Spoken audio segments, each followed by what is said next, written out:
नमस्कार, बहुत बहुत स्वागत है आपका खबरें दिल्ली एनसीआर की देख रहे हैं आप। मैं हूं आपके साथ सुरभि शिरपुरकर। बुलेटिन की शुरुआत करेंगे एक बड़ी खबर के साथ। दिल्ली सरकार ने एक बड़ा फैसला लिया है। दिल्ली में बढ़ते प्रदूषण को लेकर केजरीवाल सरकार गंभीर नजर आ रही है। केजरीवाल सरकार ने दिवाली पर पटाखों की बिक्री पर अब रोक लगा दी है। इस वक्त की बड़ी खबर है ये।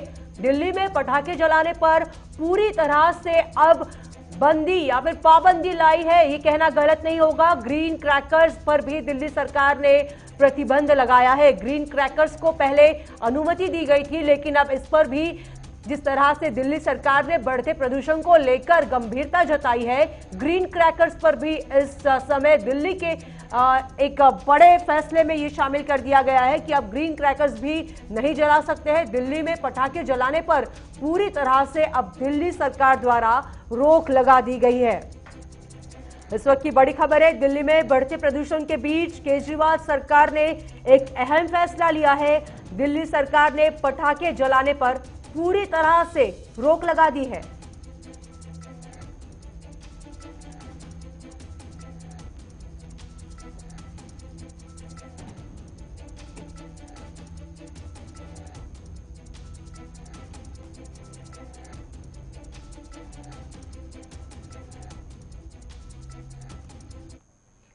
राष्ट्रीय राजधानी में बढ़ते प्रदूषण को लेकर दिल्ली सरकार ने बड़ा फैसला लिया है। केजरीवाल सरकार ने दिल्ली में पटाखों की बिक्री पर पूरी तरह से प्रतिबंध लगा दिया है, जिसको लेकर हमारे संवाददाता प्रणय शर्मा ने आप नेता सुशील गुप्ता से खास बातचीत की है। देखिए।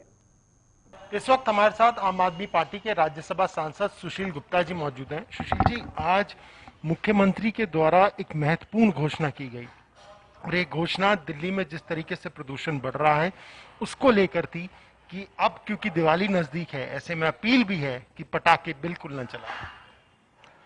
पिछले साल भी मुख्यमंत्री जी ने अपील की थी और हमने लेजर शो दिवाली के दिन कनॉट प्लेस के अंदर मनाया था। इस साल मुख्यमंत्री जी ने अपील की है कि दिल्ली में प्रदूषण पराली की वजह से बहुत बढ़ता जा रहा है, तो हम सब मिलकर दिवाली पूजन करें एक साथ। शाम को 7:39 पूजन का समय है। मुख्यमंत्री जी, सारे कैबिनेट और हम सब मिलकर दिवाली का पूजन कनॉट प्लेस से करेंगे और सभी घर वाले अपने अपने घरों के अंदर दिवाली का पूजन करें। और दिल्ली की सेहत को ठीक रखना है, अपने बच्चों की सेहत को ठीक रखना है और पड़ोसी राज्यों की सेहत को भी ठीक रखना है। तो दिल्ली के अंदर पोल्यूशन ना हो। दिवाली की वजह से जो पोल्यूशन धुआं होता है वो पटाखे इस दफा ना बजाएं, ये मुख्यमंत्री जी ने अपील की है। और मैं समझता हूं कि दिल्ली वाले इस बात को जरूर मानेंगे। मुख्यमंत्री जी ने जब डेंगू को हराने की अपील की तो दिल्ली वासियों ने माना और दिल्ली के अंदर डेंगू नहीं हुआ। मुख्यमंत्री जी ने होम आइसोलेशन की अपील की थी तो दिल्ली वासियों ने माना और दिल्ली के हॉस्पिटलों के अंदर रश बहुत कम हो गया था। और ये अपील तो ऐसी है कि हर इंसान को, दिल्ली में रहने वाले हर इंसान को डायरेक्ट इसका बेनिफिट होने वाला है, क्योंकि वो प्रदूषण से मुक्ति दिल्ली के हर व्यक्ति को मिलेगी। तो इसलिए मैं समझता हूं कि प्रदूषण मुक्त दिवाली मनाएं। मुख्यमंत्री जी ने युद्ध प्रदूषण के विरुद्ध जो छेड़ा हुआ है, ये उसकी एक कड़ी भी मान सकते हैं हम। हिंदुओं का दिवाली बहुत महत्वपूर्ण त्योहार है और इस दिन परिवार के साथ बैठकर महालक्ष्मी की पूजा की परंपरा सदियों से रही है। परिवार के सुख शांति की कामना करें और परिवार को प्रदूषण से बचाएं। कल मुख्यमंत्री ने एक और महत्वपूर्ण दौरा किया था, पर्यावरण मंत्री भी साथ थे, और जो पूसा के द्वारा बायोडिकम्पोजर खाद बनाई गई है उसका भी उन्होंने दिखाया था कि कैसे पराली पर वो छिड़क कर वो खाद बन रही है। और उन्होंने अपील की थी कि इस तकनीक को पड़ोसी राज्य भी इस्तेमाल करें। मुख्यमंत्री जी ने खुद पराली को खत्म करने के लिए, किसान पे वजन ना पड़े, पूसा के अंदर इस घोल को तैयार कराया और खेतों में जाके छिड़कवाया। 15 दिन के बाद में जाके मुख्यमंत्री जी ने व्यक्तिगत रूप से अरविंद केजरीवाल जी गए खेतों में और खेतों का दौरा किया और देखा कि वो खाद बन गया।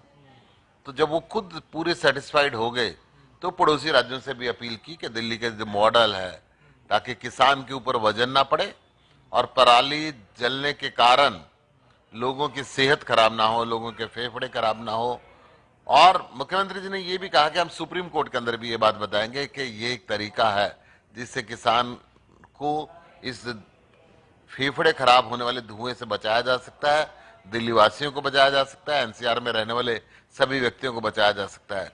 और इस मॉडल को मैं समझता हूं कि हरियाणा, राजस्थान, पंजाब, उत्तर प्रदेश के लोग अपनाएंगे तो दिल्ली भी स्वच्छ रहेगी और दिल्ली एनसीआर के बाकी शहर भी स्वच्छ रहेंगे। आपको लगता है कि ये जो मामले बढ़ रहे हैं उसका एक बड़ा कारण ये भी है कि फेस्टिव सीजन, जैसे आपने बोला, हम देख रहे हैं कि बाजारों में भी लोग लापरवाही बरत रहे हैं, मास्क नहीं लगा रहे, सोशल डिस्टेंसिंग नहीं कर रहे हैं, वो एक बहुत ये बड़ी वजह है मामलों के बढ़ने की।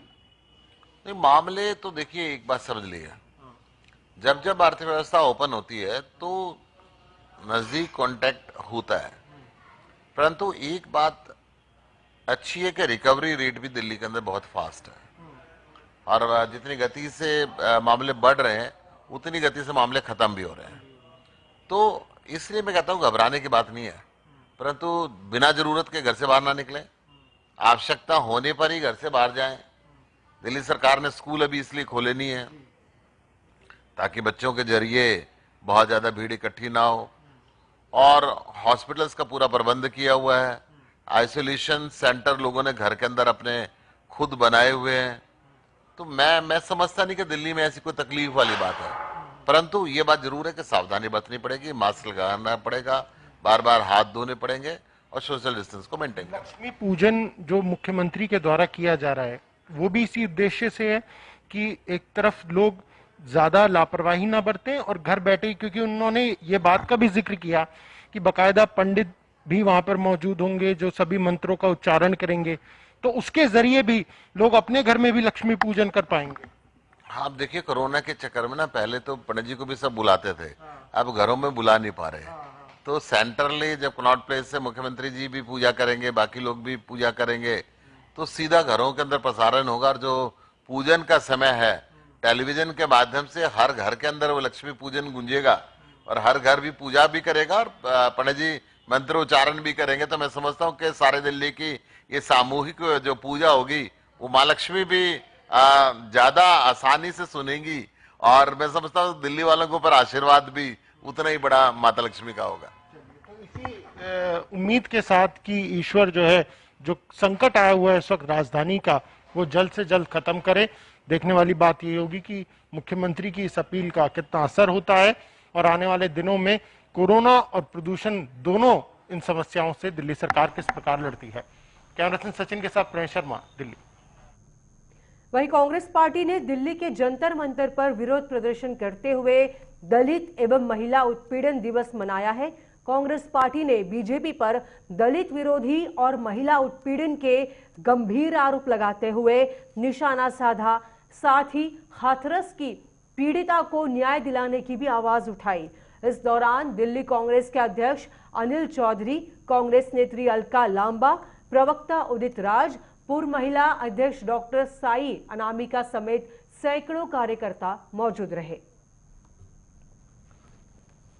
दलित एवं महिला उत्पीड़न दिवस के रूप में आज अपना विरोध प्रदर्शन दायर कर रहे हमारे साथ दिल्ली प्रदेश के अध्यक्ष बातचीत करने के लिए मौजूद हैं। सर, किन किन मांगों को लेकर आज का? देखिए, हमारी इस देश के अंदर जो सबसे बड़ी बुराई है, हालांकि मुद्दे बहुत हैं, लेकिन आज देश की बिटियां सुरक्षित नहीं है, माएँ बहनें सुरक्षित नहीं है, कोई परिवार सुरक्षित नहीं है, देश का दलित सुरक्षित नहीं है। इन तमाम मांगों को लेकर के कांग्रेस का कार्यकर्ता पूरे देश भर में बैठे हैं और आज ये हमारी मांग है कि मोदी जी का जो कथन था कि बेटी बचाओ बेटी पढ़ाओ, दिल्ली के मुख्यमंत्री का जो शीला जी के बारे में कथन था, असहाय मुख्यमंत्री, उन्हें मौका दीजिए, हम सुरक्षा देंगे, तो सुरक्षा दें, ये मांग लेकर के हम बैठे। आज ना बिटिया सुरक्षित है, ना देश का दलित सुरक्षित है। हाथरस की घटना ने इस देश की सरकार की पोल खोलने का काम किया है, योगी राज की पोल खोलने का काम किया है। राहुल गांधी जी, प्रियंका गांधी जी निरंतर उस परिवार की आवाज बने रहे। सोनिया जी ने सरकारों से प्रश्न पूछे, जवाब नहीं मिले, सुरक्षा को लेकर के सवाल पूछे कि जवाब नहीं मिले, तो वो प्रश्न लेकर के कांग्रेस का कार्यकर्ता बैठे हैं। लेकिन सर, लगातार जो केंद्र सरकार है वो दावे कर रही है कि हम महिलाओं के लिए काम कर रहे हैं और कहीं ना कहीं जैसे कुलदीप सेंगर के जो मामले हुए आज वो जेल में हैं, तो इस पर आपका क्या कहना है? सीधे तौर पर कहना चाहता हूँ कि भाजपा के शासन में हमेशा संरक्षण मिला है रेपिस्टों को, अपने नेताओं को बचाने के लिए अंतिम लड़ाई तक वो लड़ते हैं। ये भूल जाते हैं कि उनके घर में भी माएँ हैं, परिवार हैं, बच्चे हैं। आखिर घबराते क्यों संरक्षण देते हैं? केवल सत्ता के लालच के लिए, सीट के लिए? रेपिस्टों को आप अपनी पार्टी में भर्ती करते हो, रेपिस्टों को पार्टी का रास्ता नहीं दिखाते हो।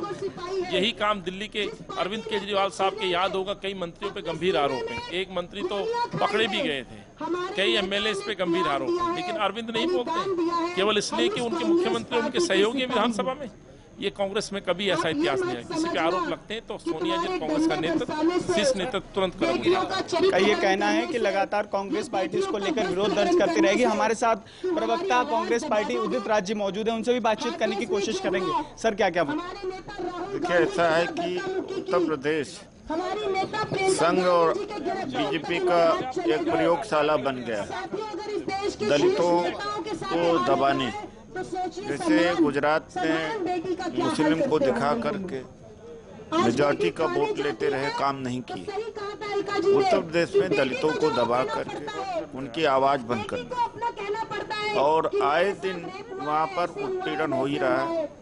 बलात्कार की घटना कानपुर देहात, जौनपुर, आजमगढ़, लखीमपुर खीरी, हाथरस में तो हुआ ही, बलरामपुर में हुआ, रोज होती है।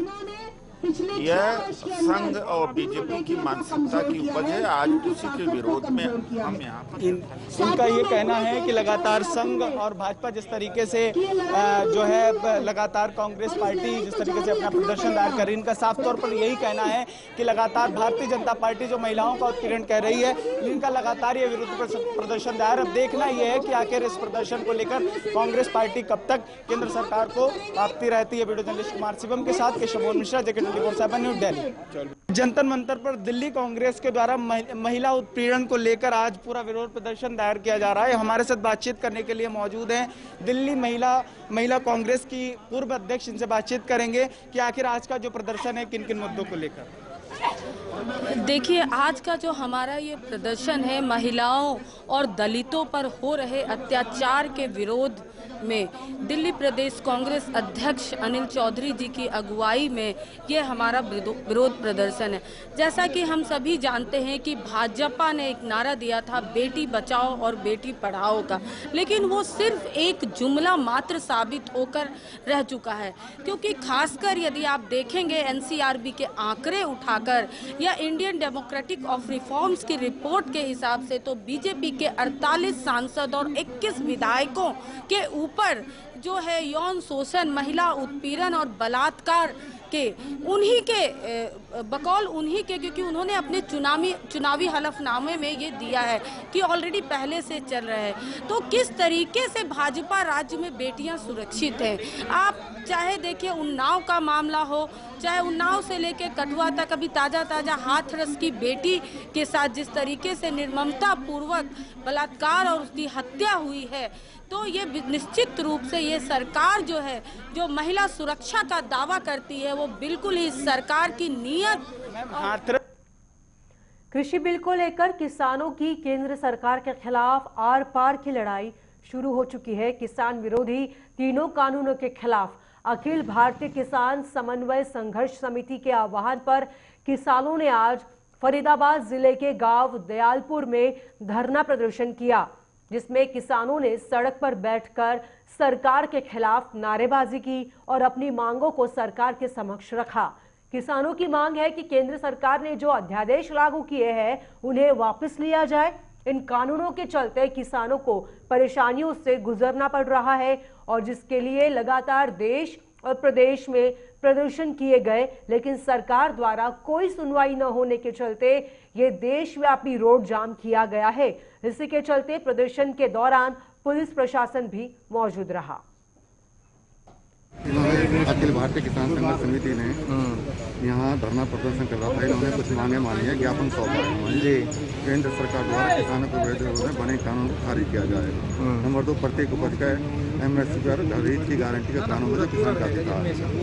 नंबर 3, बिजली बिल को खारिज किया जाए। और इस ज्ञापन को ज्ञापन है, ज्ञापन के हमारी सरकार जो। और इसी बीच एक बड़ी खबर आ रही है। दिल्ली में जिस तरह से कोरोना के मामले बढ़ रहे हैं, दिल्ली में कोरोना का पिछले 4 महीने का रिकॉर्ड टूट चुका है। पिछले 24 घंटे में कोरोना के 66 लोगों की मौत हो चुकी है। कोरोना के चलते 66 लोगों ने दम तोड़ दिया है। वहीं 6,715 नए मरीजों की पुष्टि दिल्ली में कोरोना के कारण हो चुकी है। बढ़ते कोरोना मामलों को लेकर केजरीवाल सरकार गंभीर है और इसी के चलते कई सारे नियम भी लागू कर दिए गए हैं सरकार द्वारा। लेकिन इस वक्त की बड़ी खबर, जिस तरह से कोरोना के मामले लगातार तेजी से राजधानी में बढ़ रहे हैं, कहीं ना कहीं चिंताजनक और गंभीर विषय है दिल्ली वासियों के लिए। चलिए इसी खबर के साथ फिलहाल एक छोटे से ब्रेक के लिए रुकेंगे, लेकिन फौरन लौट रहे हैं फाइनल रिपोर्ट के साथ।